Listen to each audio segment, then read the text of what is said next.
National Weather Service in Milwaukee-Sullivan has issued a special marine warning for Lake Michigan near shore and open waters to mid-lake from North Point Light, Wisconsin to Winthrop Harbor, Illinois, until 10 p.m. At 6:59 p.m., strong thunderstorms were located along a line extending from near Port Washington to 19 nautical miles west of Milwaukee to 50 nautical miles northwest of McHenry, moving southeast at 20 knots. Hazard, wind gusts to 40 knots and small hail. Source, radar.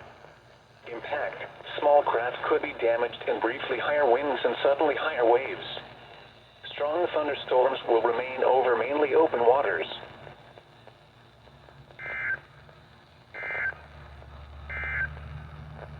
Severe thunderstorm watch